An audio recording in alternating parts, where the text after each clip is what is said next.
بہت انٹرسٹنگ خبر ہے ہمارے پاس آپ کے لیے، اور ہم کچھ ڈسکس کریں گے ایشوز کنسرننگ جو پاکستان افغانستان کے ریلیٹڈ جو بارڈرنگ علاقوں میں بے شمار اسمگلنگ ہوتی ہے. افغان پاکستان ٹرانزٹ ٹریڈ کے بارے میں بھی کچھ معلومات حاصل کریں گے. اس حوالے سے کچھ انٹرسٹنگ ڈیٹا ہے، خاص کر آج ہمارے ساتھ جنہوں نے جوائن کیا، حماد حسن صاحب، وہ کافی اس چیز میں ماہر ہیں. معیشت سے ریلیٹڈ، افغانستان سے ریلیٹڈ جتنی بھی خبریں ہوتی ہیں اس سے ریلیٹڈ اپڈیٹس جو ہیں خاص کر. لیکن اسمگلنگ کے ساتھ ساتھ پاکستان، افغانستان اور اس کے علاوہ جو آپ کا وسطی ایشیا، اس میں جو ٹریڈ والیوم ہے وہ اتنا واسٹ ہے، لیکن مسئلہ یہ ہماری سوچ بہت چھوٹی ہے. لیکن اس چیز سے منسلک ایک انٹرسٹنگ چیز ہے جو کہ جولائی میں انٹروڈیوس کرائی گئی تھی، جو پاکستان، افغانستان اور ازبکستان نے آپس میں ایک معاہدہ سائن کیا تھا. اس سے منسلک ہم اپڈیٹس لیں گے کہ اس معاہدے پہ کتنا کام ہو چکا ہے، اور پاکستان کا جو ایک سینس میں ٹرانسپورٹ کا نظام ہے، کیا وہ اس معاہدے کے سینس میں اتنا بڑا ٹریڈ والیوم برداشت بھی کر پائے گا یا نہیں. وحد بھائی، ویلکم ٹو دی شو. سر، ایک چیز جو ہے بڑی انٹرسٹنگ ہے، آپ کو بھی یاد ہوگا کہ ایک ہمارے ہاں ایک ریلوے لائن چل رہی تھی، ریلوے کی فیسیلیٹیز چل رہی تھیں اور بارڈرنگ علاقوں تک بھی جاتی تھیں، لیکن انفارچونیٹلی کافی عرصے پہلے وہ بند کر دی گئی تھی، اور اس کا اب اتنا بری حالت ہے کہ اس کو ریکور کرنے میں کافی ٹائم لگے گا. تو آپ تھوڑا سا اس حوالے سے کچھ بتائیں گے، کیا چیز ہی ہے؟ بہت شکریہ عمر، بہت انٹرسٹنگ ٹاپک ہے. لیکن یہ بہت عرصہ پہلے بند نہیں ہوئی، یہ 2006 میں بند ہوئی تھی. لیکن تھوڑا سا اس کا ہسٹوریکل وہ بتاؤں. یہ پشاور سے لنڈی کوتل یعنی افغان بارڈر تک ایک ریلوے ٹریک بچھی تھی، اور 1907 میں جب انگریز حکومت تھی یہاں پہ اس کا افتتاح ہوا تھا. اور پھر افریدیوں نے ایک لشکر ترتیب دیا تھا، انہوں نے اس وقت کی گورنمنٹ کی مدد کی تھی. اور یہ ریلوے ٹریک عام ریلوے ٹریک نہیں ہے، بلکہ مجھے یاد ہے ایک دفعہ طارق عزیز مرحوم نے اس پہ ایک پروگرام بھی کیا تھا تاریخی تناظر میں. تو یہ ایک ایسی ریلوے ٹریک ہے جو پہاڑوں کے اوپر جاتی ہے، اور 3900 فٹ بلندی پر یہ ٹریک جاتی تھی. یہ پھر 4 نومبر 1924 کو اس کا افتتاح ہوا تھا. یہ بڑی انٹرسٹنگ اور بڑی ہسٹوریکل ٹریک تھی، اور یہ بالکل اس کے افغان بارڈر لنڈی کوتل تک جاتی تھی. اچھا، اس ٹرین کے ذریعے ایک تو ٹورزم بھی ہوتی تھی، اور ایک افغانستان کے ساتھ تجارت کا معاہدہ 1965 میں پاکستان نے کیا تھا کہ پاکستان ان کو بندرگاہ بھی فراہم کرے گا، فضائی اور زمینی راستے بھی فراہم کرے گا. تو اس زمانے میں تو یہ جو 22 ویلر ٹرینیں جو آئے ہماری جان کھانے کو، یہ تو اس وقت تھے نہیں، تو زیادہ تر لنڈی کوتل سے یہ سلسلہ چلتا تھا. یہ ریلوے ٹریک ابھی 2006 تک ایگزسٹ کر رہی تھی، اور لیکن پھر 2006 میں جب سیلاب آیا تو کچھ اس نے نقصان پہنچایا پٹریوں کو. پھر اس پہ پشاور کے قریب جب یہ جاتی ہے تو یونیورسٹی ٹاؤن، بورڈ بازار اور پھر حیات آباد وہ مہنگی زمینیں ہیں، تو وہاں پہ قابضین گروپ بھی آئے تو اس پٹریوں اور اس پہ قبضہ کیا. بہت سے لوگوں نے پٹریاں اکھاڑ بھی دی. تو ریلوے والے چیخ رہے ہیں کہ اس ٹریک کو بحال کریں، اور اس کو بحال ہونا بھی چاہیے، ٹورزم کو بھی فروغ ملے گا. دوسری بات یہ ہے کہ افغان ٹریڈ جو ہو رہی ہے افغانستان سے، تو اس کا جو مین راستہ ہے وہ لنڈی کوتل سے پشاور کی طرف خیبر ایجنسی میں، یہ تقریباً 52 کلومیٹر کا فاصلہ ہے، اور یہ ریلوے ٹریک بھی 52 کلومیٹر کی تھی. تو وہاں پہ یہ 22 ویلر ٹریلے اور سینکڑوں کی تعداد میں کھڑے ہوتے ہیں، پوری روڈ بند ہو جاتی ہے. تو اگر اس ٹریڈ کو ٹرکوں سے اٹھا کر اس پہ کنورٹ کیا جائے، اس کو بحال کیا جائے، تو بہت زیادہ فوائد ہوں گے. بلکہ میری بات ہوئی کچھ ریلوے افسران سے، تو 30 سے 40% تک ٹرانسپورٹیشن خرچے کم ہو جائیں گے. جب وہ کم ہو جائیں گے تو پھر مارکیٹ میں آپ کو چیز بھی سستی ملے گی.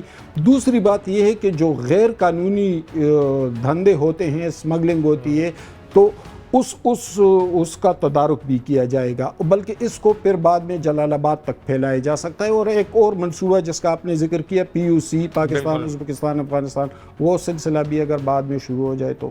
ہاں بالکل، اس سے ریلیٹڈ تو یہ بھی ہے کہ 2027 کے بعد جو ہے 15 ملین ٹنز کا جو ٹریڈ ہے ازبکستان، افغانستان اور پاکستان کے درمیان آپس میں ہو سکتا ہے، وہ سالانہ میں گڈس کی بارے میں بتا رہا ہوں. لیکن ایک اس سے اگر تاریخ سے اگر ہم جیسا آپ نے بیان کیا کہ کافی پرانا یہ ریلوے ٹریک ہے، ایک اور بھی ہماری بڑی انٹرسٹنگ تاریخ ہے کہ لاسٹ 4 دہائیوں سے پاکستان افغانستان کے اندر جو سوویٹ افغان وار ہے، پھر امریکنز آ گئے، آپس میں ہمارا تجارت کا جو ایک سینس میں رشتہ داری بنائی ہوئی ہم نے، وہ بائی اینڈ لارج اسمگلنگ سے ہی ہے. اس حد تک کہ جنریشنز اور جنریشنز گزر گئیں اور ہر کوئی اسی پرسیپشن پہ چلتا ہے کہ مے بی یہی ہمارا ذریعہ آمدن ہے اور اس کے ساتھ ہمیں اچھا میں آپ کو بتاؤں، اس وقت جو ٹریڈ ہو رہی ہے، جو لیگل ٹریڈ ہے، جو مطلب کسٹم اور وہ اسمگلنگ اور وہ معاملات الگ کر کے جو لیگل ٹریڈ ہو رہی ہے، اس کا حجم 6.71 ارب ڈالر ہے، یعنی بہت بڑی ٹریڈ ہو رہی ہے. اس کو لیگلائز کیا جائے، ٹرین کو فعال کیا جائے، ٹرین کا منصوبہ آگے جلال آباد تک اور کابل تک بھی پھیلایا جا سکتا ہے، ٹرانسپورٹیشن میں بھی کمی آئے گی، سیکیورٹی بھی نسبتاً بہتر ہو جائے گی، اسمگلنگ میں بھی کمی آئے گی. اچھا ایک اور بات، 2021 کا ڈیٹا آپ دیکھ لیں تو 3 ارب ڈالر کا نقصان ہوا ہے پاکستان کو اس ٹریڈ سے. وہ جو کسٹم چوری اور اسمگلنگ اور اس حوالوں سے 1 ارب ڈالر کے لیے تو ہم دنیا کے سامنے جولی پھیلا رہے ہیں، اور صرف اس بارڈر سے، یہ جو طورخم بارڈر ہے، یہاں سے 3 ارب ڈالر کا نقصان صرف 2021 میں ہوا تھا. 6.71 ارب ڈالر اس وقت ٹریڈ ہو رہی ہے، اور اگر یہ سلسلہ بحال ہو جائے جو پاکستان، ازبکستان اور افغانستان کے درمیان سائن ہوا ہے، اور یہ ابھی 18 جولائی کو خواجہ سعد رفیق تو انہوں نے وہ جو ایک جائنٹ وینچر بنی ہے تو انہوں نے سائن کیا تھا.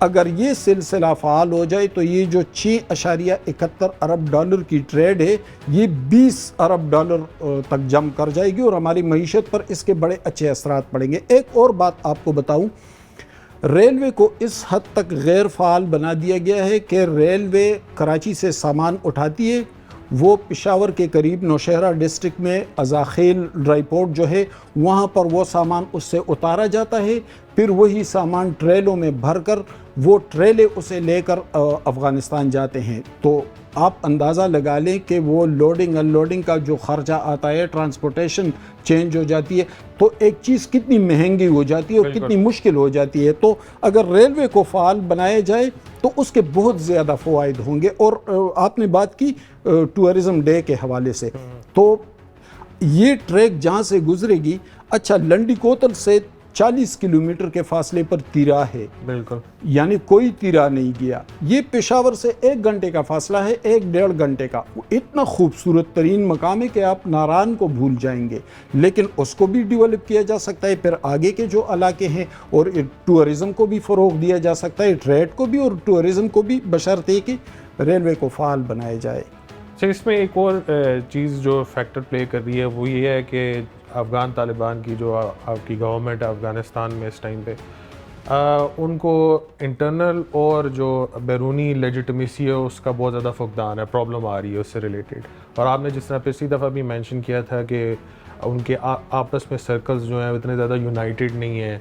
لیکن کیا اس چیز کو مد نظر رکھتے ہوئے، کیونکہ یہ ٹرائی پارٹیڈ ایگریمنٹ جو ازبکستان، افغانستان اور پاکستان کے درمیان، یہ افغان طالبان کی موجودگی میں ہی سائن ہوا ہے، تو ایک سینس میں کانفیڈنٹ تو لگتے ہیں کہ ہم نے ریلوے کا نظام فائنلی افغانستان میں بچھانا ہے ہمارے نیبرز کی ہیلپ کے ساتھ، جو ہے پاکستان اور ازبکستان اگر کریں گے. 2027 کا ٹارگیٹ ہے، اس ٹائم 2023 جو ہے آلموسٹ ختم ہو گیا، آگے آلموسٹ 3 سال رہ گئے.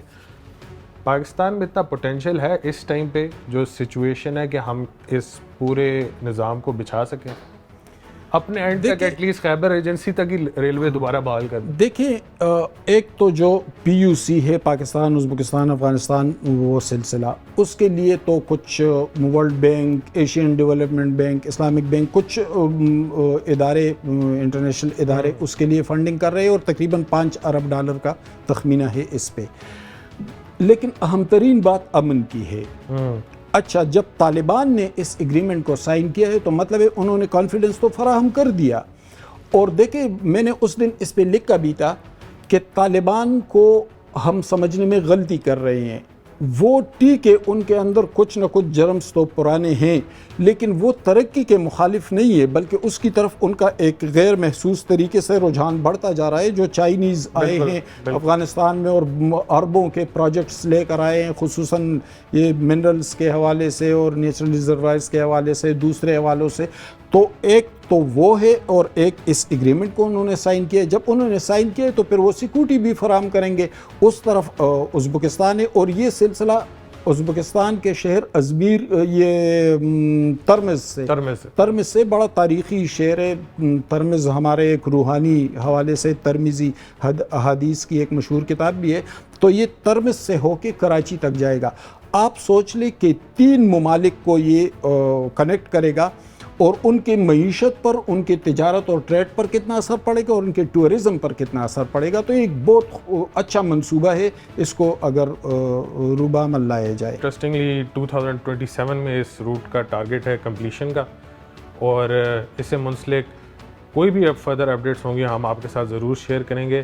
ایک چیز ایڈ کرتا جاؤں کہ پاکستان کو ایٹ لیسٹ اپنے اینڈ پہ جو ٹرانزٹ کا رستہ ہے اور ریلوے لائن جو بچھانی ہے وہ کمپلیٹ کر لینی چاہیے, کیونکہ 3 ایئرس کا میکسیمم ابھی ٹارگٹ رہ گیا ہے. اگر ہم یہ کر لیں گے تو آئی تھنک باقی بھی ممالک جو ہیں وسطی ایشیا میں, خاص کر تاجکستان ہے, قازقستان ہے, کرغزستان ہے, وہ بھی شاید اس سے جو ہے منسلک ہو کے آپ کی فیسلٹیز کو استعمال کریں. خیر مجھے اور حماد بھائی کو دا ویو سے اجازت دیں. اللہ حافظ.